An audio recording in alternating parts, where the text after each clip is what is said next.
Joining us now, Joe DiGenova, legal analyst, former U.S. attorney to the District of Columbia. Joe, good morning. Happy Monday. Happy Monday. There's nothing going on, so I don't know what we're going to talk to you about.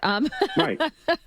So the Justice Department is now going to look into possible impropriety after President Trump demanded a probe on the alleged infiltration into his campaign. Do you trust the DOJ to investigate itself? I do not. And just ask yourself this question. Why wasn't this being investigated already? Why did it take a tweet from the President of the United States to get Rod Rosenstein off his duff? And then what does Rod Rosenstein do in response to the President's tweet? He assigns it to the Inspector General. Well, this should have been already under investigation by Mr. Huber, the U.S. attorney that Sessions appointed to investigate the FISA abuses, because this is all directly related to that. Now, the Inspector General has no authority over former DOJ and FBI officials. So who's he going to ask about this? There's no one to question inside the Department of Justice and the FBI today. So this is a sham. This is a typical Rod Rosenstein move. Too cute by half. This could be his undoing. What a disgraceful thing for him to say last night. And if there's anything inappropriate, if this happened, we'll take appropriate action. What the hell does that mean? The President of the United States saying that he's going to move on official action today, demanding that the DOJ move. I would assume that would involve having the White House counsel call directly the Attorney General and Mr. Rosenstein, or invite them over to the White House, quote unquote, them over to the White House for a meeting. This is dangerous territory for Sessions and Rosenstein. They're playing games with the President of the United States. It's very ugly. It's insulting to the President for Rod Rosenstein to say he's going to ask the Inspector General to talk to people that he knows the Inspector General has no authority to talk to, and he has no subpoena authority. This is a Potemkin investigation. It is a joke. It's an insult to the President. And if I were the President, I would be very, very angry by the response from Rosenstein last night. Remind me of your position here, because I know we've had this conversation before. Do you think the President should be more personally involved in ferreting out the truth from the Justice Department? Is this a risk for him politically to start this process? It is not a risk for him. We are long since beyond all. Remember this. The President of the United States is the chief law enforcement officer of this country. The Justice Department, the FBI, work for him. He proved that by firing James Comey, which he could have done for any reason. And he could fire Sessions and Rosenstein tomorrow, perfectly proper, perfectly constitutional. Since Watergate, there has always been this belief that, you better not talk to the Justice Department. It's going to look like political interference. We are way beyond that now. And that is because the DOJ under Obama and the FBI under Obama was totally politicized when it came to Donald Trump. The President has every right in the world to demand to know from the Attorney General and his deputy what's going on, what's being done, and in what terms. If he wants to use the White House counsel to do that, that's fine. But the White House counsel has to be willing to do that, and it isn't clear that Mr. McGahn is willing to do that. So the President's doing what he can do, which is tweet. Very, very effective, perfectly proper, perfectly legal, perfectly constitutional, and all these complaints from idiots like Mark Warner and others that this is very dangerous territory is absolute nonsense. Joe, the New York Times Magazine has a piece about what you need to know about Stephen Halper.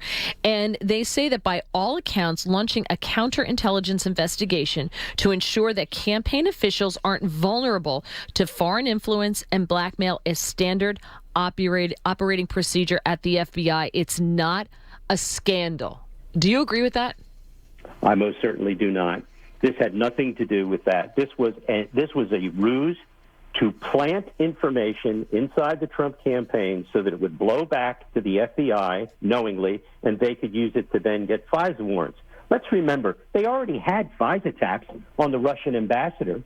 They already had FISA taps on all the Russian officials they needed to know about and other foreign officials. These were efforts to get wiretaps on Americans, not on foreign officials.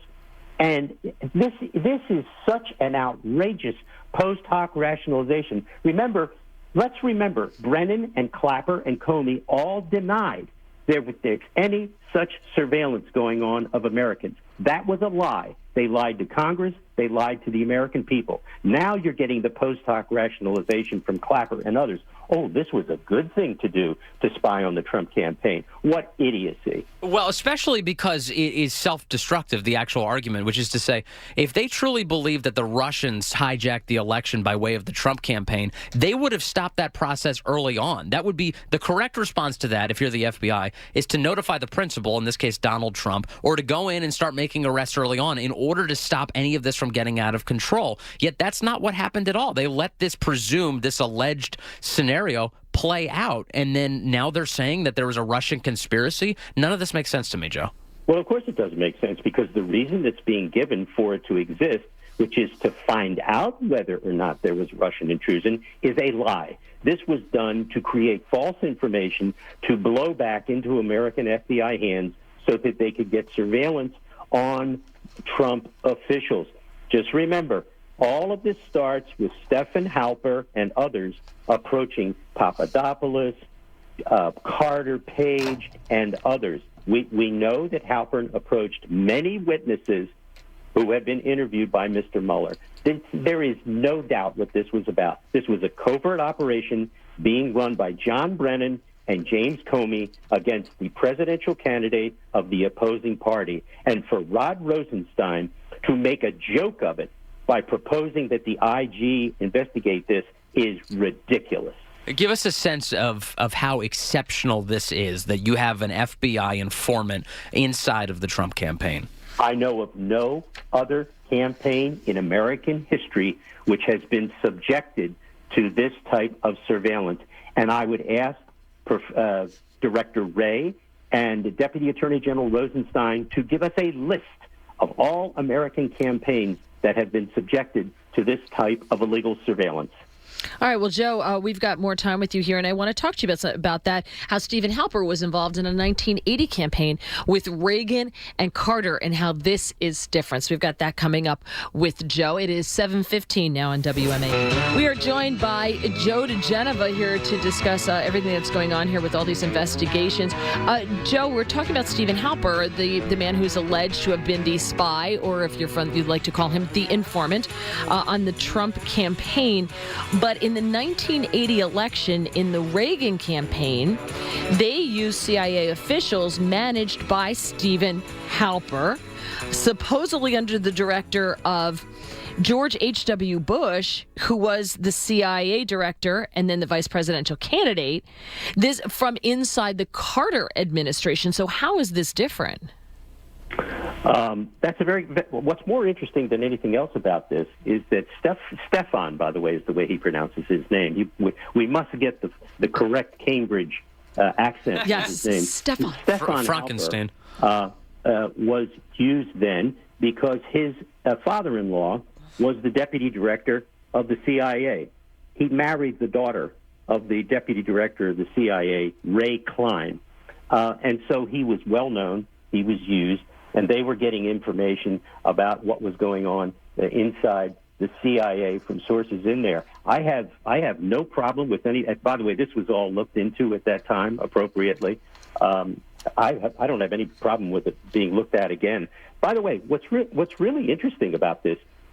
You remember the two stories over the last few days, one in the Washington Post and one in the New York Times, where the people inside the deep state are giving their version of why there was spying going on or informants being placed in. Right. On Saturday morning, the Washington Post writes an editorial saying that the Republican Party is threatening to expose an informant and erode trust in intelligence after they published a story in their paper practically giving the guy's name.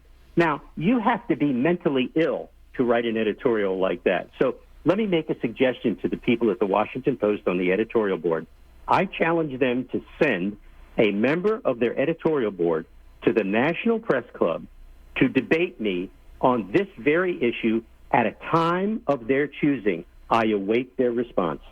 You'll be waiting for some time. Let's talk about this information and how it's leaking out there. Devin Nunes is to the point where he and Trey Gowdy didn't even go to a meeting that they were supposed to have at the Justice Department on Friday, out of fear that the contents of that meeting would be leaked by the Justice Department. He's saying over the weekend, look what happened. Look at all of the news that broke Friday about this informant. They would have been blamed for it. That's right. They would have been blamed for it if they had met with Rosenstein and his minions.